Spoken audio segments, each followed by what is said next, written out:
A very good morning to all my dear students. Labour welfare आपका एक subject है MCom final के अंदर, जिसके अंदर हम आज स्टार्ट कर रहे हैं topic workers participation in management. बहुत ही इंटरेस्टिंग टॉपिक है, तो देखते हैं वर्कर्स पार्टिसिपेशन इन मैनेजमेंट क्या है। बहुत सारी डेफिनेशंस हैं वर्कर्स पार्टिसिपेशन इन मैनेजमेंट की, जिसमें हम ये कहते हैं कि प्रबंधन में कर्मचारी की सहभागिता किसे कहते हैं। ठीक है, जो वॉलपॉल है वो कहते हैं श्रमिकों को प्रबंधन में सहभागिता देने का विचार श्रमिकों द्वारा शिकायत करने या सुझाव देने या परामर्श देने या श्रमिकों को रियायत देने तक सीमित नहीं है, बल्कि उपक्रम में कार्यकर्ता होने के नाते ऐसा करने के अधिकार को मान्यता प्रदान करना है, जिससे श्रमिक उपक्रम में, जिसमें उनका धन तो नहीं किंतु जीवन दांव पर लगा हुआ है, स्वयं को सहभागी महसूस कर सके, जॉइंट पार्टनर महसूस कर सके। और simple definition, in simple words हम ये कहते हैं कि सहभागिता का से तात्पर्य उस व्यवस्था से है जिसमें कर्मचारियों को संगठन एवं प्रबंधन के विभिन्न स्तरों के पर उन्हें जोड़ा जाता है और उनको निर्णय प्रक्रिया जो होती है उसमें सम्मिलित किया जाता है। डिसीजन मेकिंग में निर्णय की प्रक्रिया में सम्मिलित करने का रूप कुछ भी हो सकता है, उन्हें संगठन के निचले स्तर पर या क्रमांश ऊपरी स्तर पर या उच्चतम स्तर पर भी सम्मिलित किया जा सकता है, किंतु जब भी किसी भी स्तर पर निर्णय की प्रक्रिया में कर्मचारी को सम्मिलित किया जाएगा उसे हम सहभागिता कहते हैं। वर्कर्स पार्टिसिपेशन इन मैनेजमेंट एक ऐसा कंसेप्ट है जिसमें जो वर्कर्स हैं उनको मैनेजमेंट अपने डिफरेंट लेवल्स पर अलाउ करता है इन डिसीजन मेकिंग, कि वह भी अपने सजेशंस फॉर इम्प्रूवमेंट या कोई उनका कोई राय हो, कोई परामर्श हो, वो दे सकें और वो मैनेजमेंट के डिसीजन में पार्टिसिपेट करें। अब objectives of participation in management, ये मेजर हेडलाइंस हैं। इसको मैं आपको बता रही हूँ कि क्या रीज़न होता है जिसकी वजह से workers participation in management allow किया जाता है। सबसे पहले अगर हम देखें तो कर्मचारी या उपक्रम तथा समुदाय के सामान्य लाभ के लिए उत्पादन में वृद्धि करना। अब क्या होता है कि जब मैनेजमेंट वर्कर्स को अपने डिसीजन मेकिंग में अलाउ करता है तो ये पाया गया है कि कहीं ना कहीं जो उत्पादन है उसमें बढ़ोतरी या वृद्धि होती है। उसके साथ साथ कर्मचारियों को संस्था के संचालन में उनकी स्थिति व उत्पादन विधि से पूर्ण रूप से अवगत करवाना।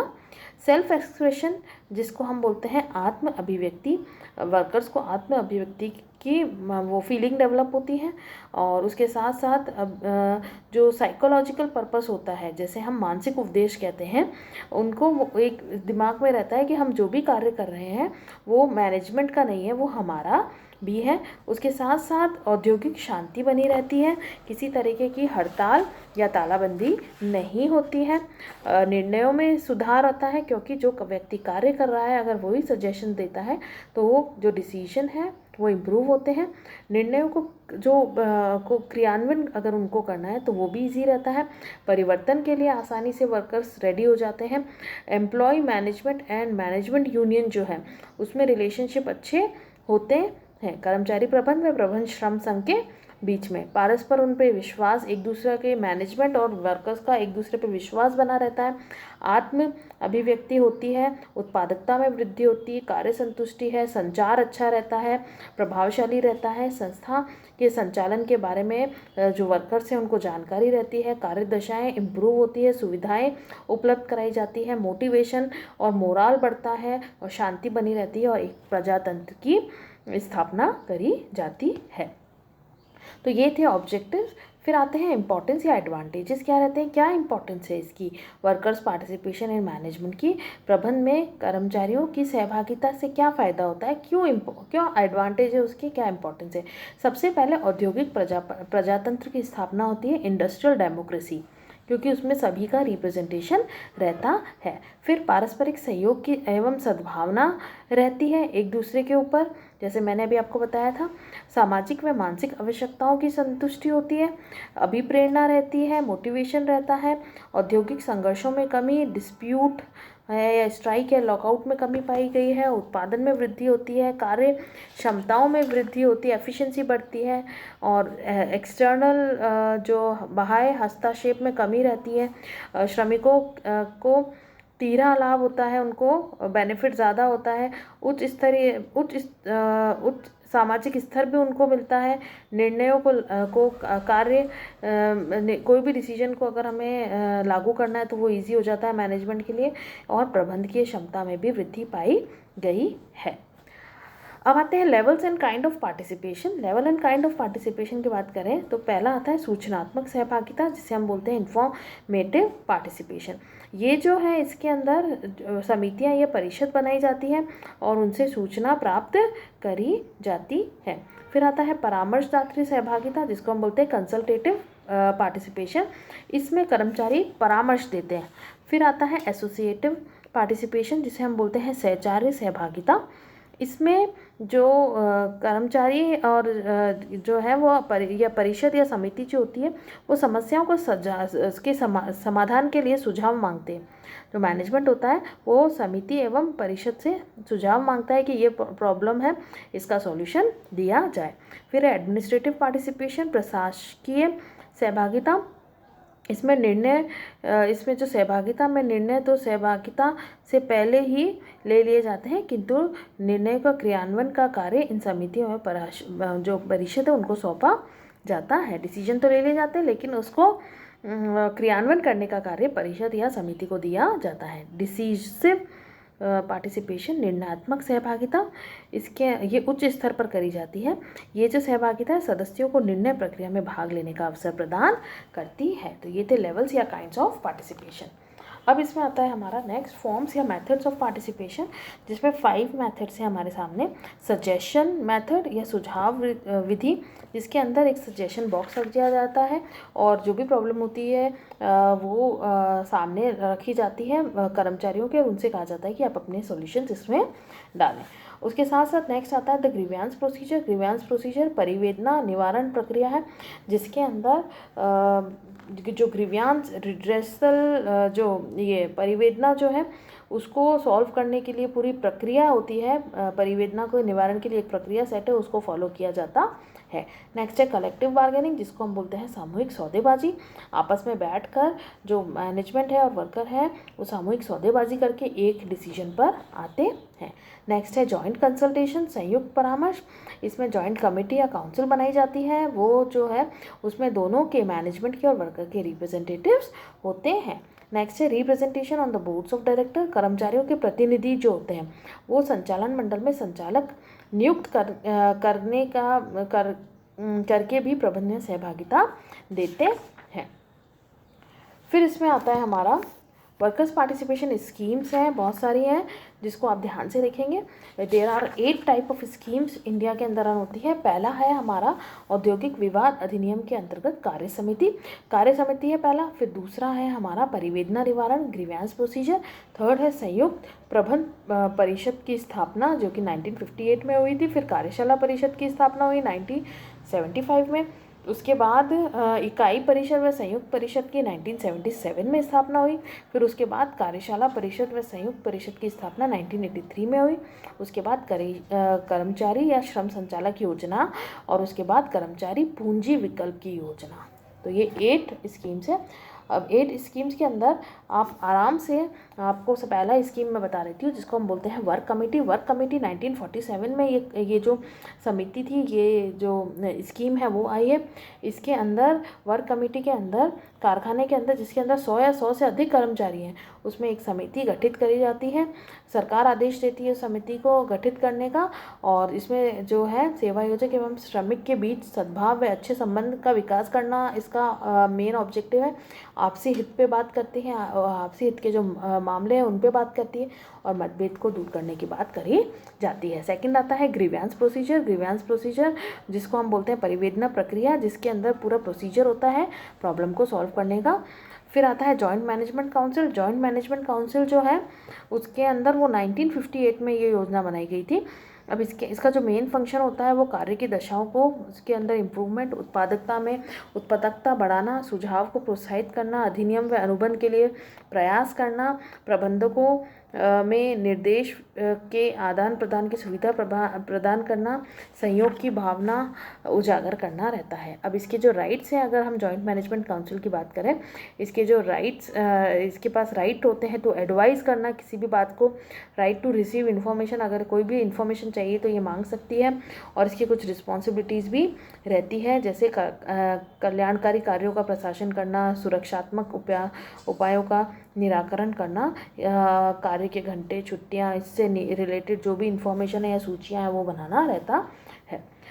फिर आता है हमारा शॉप एंड जॉइंट काउंसिल, जिसे हम बोलते हैं कार्यशाला व संयुक्त परिषद।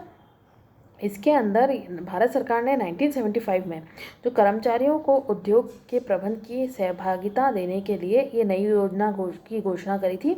यह योजना जो है उन सभी निर्णयों व खनन उपक्रमों में लागू की गई जिसमें 500 या 500 से अधिक व्यक्ति या कर्मचारी कार्य कर रहे हैं। यह योजना निजी, सार्वजनिक व सहकारी या सभी उपक्रमों के लिए खोली गई थी। इस योजना में कारखाने में 2 स्तरों पर लागू किया गया था। प्रथम कार्यशाला स्थल पर और द्वितीय संयंत्र स्तर पर। जो शॉप काउंसिल और इसके जो कार्यशाला स्थल है उस पर, और जो ये संयंत्र स्तर होती है उसके ऊपर भी इसको लागू किया गया था।